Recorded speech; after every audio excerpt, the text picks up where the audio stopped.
बिस्मिल्लाहिर्रहमानिर्रहीम अस्सलाम वालेकुम viewers, welcome to my YouTube channel Sameena's kitchen secrets. जी तो व्यूअर्स, आज हम वाइट मटन कढ़ाई बनाने जा रहे हैं, जिसके लिए सबसे पहले हमें पैन में मटन ले लेना है और साथ में लहसुन प्याज ऐड करेंगे और कुछ ड्राई स्पाइसेस ऐड करके इसमें हाफ़ लीटर वाटर डाल के मटन को बहुत अच्छे से गला लेना है।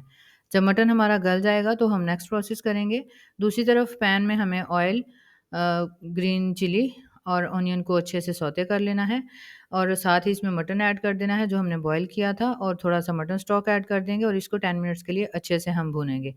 और फिर हम इसमें योगर्ट और व्हाइट पेपर ऐड कर देंगे और इसको योगर्ट का पानी खुश्क होने तक भूनेंगे। अब हम इसमें क्रीम ऐड कर देंगे और क्रीम को तकरीबन हाफ़ मिनट के लिए पकाएँगे और स्टोव ऑफ कर देंगे। जब इसका ऑयल ऊपर आ जाए तो ये रेडी है। ये देखिए माशाल्लाह से बहुत यम्मी हमारी व्हाइट मटन कढ़ाई बन के रेडी हो गई है।